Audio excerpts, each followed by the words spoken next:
أما في هذه الفقرة، فقرتنا الأولى، فمعنا ضيفة عملت منذ نعومة أظافرها على خدمة المواطنين. جابت محافظات مصر بحملة أطلق عليها طبيب الخير.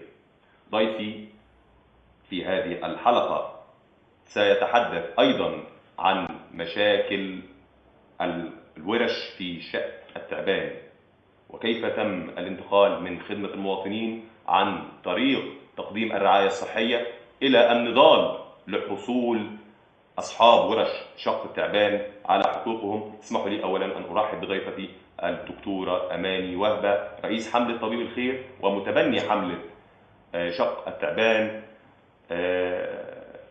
اسمحي لي يا فندم أرحب بحضرتك أولا. أهلا بيك. منورانا النهارده. الدكتورة أماني وهبة دائما نسمع أنها تجوب محافظات الصعيد ومحافظات الوجه البحري، تعمل جاهدة على توفير العلاج وتوفير الكشف المجاني في حملات مجانية إنسانية لأهلنا في صعيد مصر وفي ريف مصر. احكي لي بقى يا فندم عن إيه حكاية حملة طبيب الخير والهدف منها إيه، وإيه اللي دفعك إنك تقيمي هذه الحملة وتستمر فيها حتى الآن؟ بسم الله الرحمن الرحيم. طبيب الخير زي أي عمل تاني أنا شايفاه بيبني طوبة في بناء الوطن. من زمان وأنا بحب طبعا مهنيا أنا طبيبة واستشاري بطنة، ومن سنين طويلة من بداية تخرجي وأنا كنت بروح لغاية حالات وشلاتين وأبرامات في حملات للكشف على الناس، ومن خلال موقعي كان في المجلس القومي للمرأة، كنت مقررة لجنة المشاركة السياسية للمرأة في البحر الأحمر، فكنا بنروح شلاتين وحالات كل شهر نعمل شهادات ميلاد للناس ونقنن اوضاعهم، نعمل لهم الاي دي ونعمل لهم شهادات ميلاد ونسننهم ونطلع لهم بطاقه الرقم القومي. فمن ضمن الحملات دي خلاص يعني عملتها كتير في شلاتين وحلايب، وعملتها كتير في مصر. قررت انها تبقى بشكل مؤسسي هي طبيب الخير. معانا اساتذه كبار اساتذتي. هل يتقاضوا اجر يا دكتوره في مقابل الكشف؟ هل يدفع المواطنين اي اجر في هذه الحملات؟ لا خالص. احنا مجموعه حلوه من الاطباء في كل التخصصات واساتذه كبار جدا وعلماء من علماء الطب في مصر معايا. صاحبه الفكره انا، واسست يعني في طريق تاسيس المؤسسه، لكن الناس من سنه ونص واحنا بنشتغل بنلف عشوائيه مصر نكشف. معنا شركات ادويه محترمه بتحب البلد بتدينا كميات كبيره من الادويه بنديها للناس بعد الكشف. الحالات اللي بنلاقيها بتستدعي انها تعمل عمليات، سواء عمليات كبرى او صغرى، بنوديها لكل حد في مكانه. عملنا زرع كلى من خلال طبيب الخير بالتعاون مع الاستاذ الدكتور اشرف حافظ مدير معهد ونيم مركز ونيم. عملنا عمليات قلب مفتوح، عملنا عمليات بنعمل في زرع قوقعه وبنعمل عمليات كثيره. تمام. ده بدانا نخرج بره مصر بالتعاون مع جريده الجمهوريه. رحنا النوبه من اسبوعين، وفي طريق اننا نروح دولنا بس سينا الاسبوع الجاي ان شاء الله في الوديان. ربنا يوفقكم. طب هذا هو الجانب المضيء في رعاية أهلنا في الصعيد وفي الوجه البحري وتقديم الرعاية الطبية قدر المستطاع. ثم مؤخرا علمت أيضا أن حضرتك بتنزلي منطقة شق التعبان لحل مشكلة الورش اللي موجودة هناك. طبعا السادة المشاهدين، ورش شق التعبان تزيد عن 35 ورشة، أصحابها بيعملوا بوضع اليد منذ مدة طويلة جدا. مشكلة الناس دي ان هم عايزين يقننوا وضعهم عشان يدفعوا ضرائبهم وعشان يدوا الدولة حقوقها، وفي نفس الوقت هم لهم حقوق وعندهم أسر. ونفهم الموضوع كامل من الدكتورة أماني. بداية الموضوع دخلت فيه ازاي يا فندم، وايه اللي تم حتى الآن فيه، وايه مطالب الناس دي؟ الموضوع بادئ بقاله كتير، وانا متبنيه اي حمله فيها ضعيف وغلبان وغير قادر وصوته واطي، بحاول ان انا اوصل الصوت للمسؤولين. وبفضل الله يعني في ازمات كتير. بتوع شق التعبان تحديدا بقالهم سنين طويله، انا معاهم بقالي 7 سنين بس. 7 سنين دي انا شفت فيها حاجات كتير قوي الحقيقه يعني. في اي وقت ممكن يستدعوني. ده الحقيقه ده هيزيلوا الورش الساعه 2 بالليل، الساعه 3 بالليل انزل وتوصل اعيط مثلا لمدير الامن الحق الناس دي هتشارك في الشارع. مين يا فندم اللي بيحاول يزيلهم؟ هقول لحضرتك، الناس دي بقى لها اكثر من 25 سنه بوضع اليد زيها زي المصانع شق التعبان، يعني هم ورش بسيطه بيشتغل فيها 3000 اسره تقريبا. زيهم بالظبط زي اصحاب المصانع وضعين يد، مدخلين كهرباء سنه 97 بخزانات كهرباء وحاجات بتاعت كهرباء، يعني بسميهم وبيدفعوا فواتير كهرباء. تمام.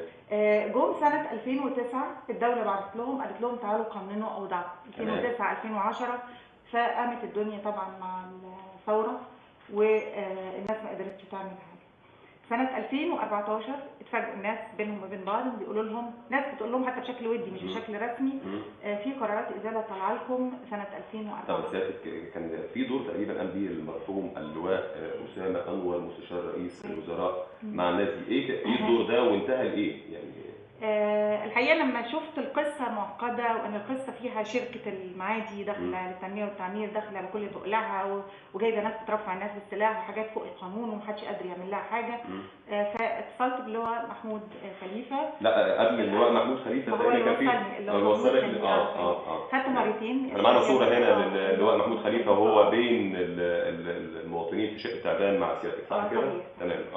رحنا شقة تعبان واستمعنا للناس والناس اعترضت ازاي هم عايزين يهدوا الورش وازاي يخربوا بيوتنا يعني. تمام. فهو وجهني اللي هو محمود خليفة، طبعا هو كان محافظ الوادي الجديد الاسبق ايوه المستشار الحالي لجماعه الدول العربيه حاليا. فوجهني للواء اسامه انور الله يرحمه مستشار السيد رئيس الوزراء. الناس دي عملت وقفه قبل كده في رئاسه الوزراء وكان في ورق لهم هناك وكان حتى انا اللي كاتبه. ايه اللي تم يا دكتوره؟ اللواء اسامه كان اخر قرار مضاه هو تقنين اوضاع الناس في شقه تعبان، والله يرحمه توفى بعدها في ما فيش اسبوع.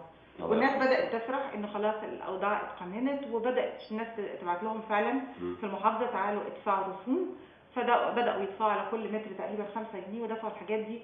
من اسبوع وصل لهم ان قرارات الازاله على مكتب مدير الامن وانها هتنفذ، وفعلا انا تحققت من القصه دي. سيادة مدير الامن جهه التنفيذ المفترض ان هناك قرار ازاله صادر من اداره المحاجر 2004 ثم يتم ارساله الى وزاره الداخليه للتنفيذ. ده بحسب معلوماتي. ده صحيح. يعني هم ازاي بعتوا لهم يقولوا لهم تعالوا قننوا اوضاع في 2009 وهم مخبيين لهم في الدرج ورق من 2004 بيقولوا لهم احنا هننزل لكم، وخلاص في الاخر بعد ما جبنا قرار التنكيل. المطلوب يا فندم من رئاسه الوزراء ايه او من توجيه المطلوب الناس دي بتتهدد كل يوم انها تتهد ورشها ليه؟ انا عايزه افهم. يعني ليه بنحاول نصدر كل يوم زي ما حضرتك قلت مشكله للدوله؟ مين اللي مع الدوله ومين اللي ضد؟ يعني سيادتك اذا كانت قرارات واذا في مصلحه الدوله بتوجهي ايه للسيد رئيس الوزراء كمناسب؟ السيد رئيس الوزراء احنا عندنا مكان وعندنا ورش وعندنا مصانع. التقنين جاء من عند حضرتك من مجلس الوزراء بتقنين الاوضاع دي لاصحاب الورش. ازاي سايبين اصحاب المصانع وجايين على الضعف اللي هم اصحاب الورش وبنقول لهم هنزل لكم حتى بعد ما دفعوا الرسوم الاوليه لتقنين الاوضاع؟ هيفضلوا لغايه امتى عايشين في تهديد؟ وده جرس انذار بيدق دلوقتي. انتوا بتحاولوا ازاي تخلوا الناس تستفز وتتضايق.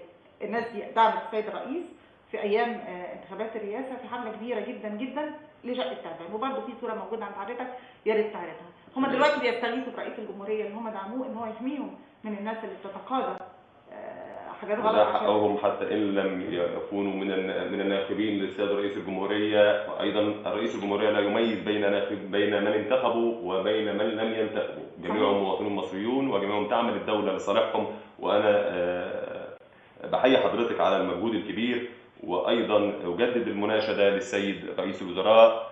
نامل حل هذه المشكله العالقه منذ سنوات.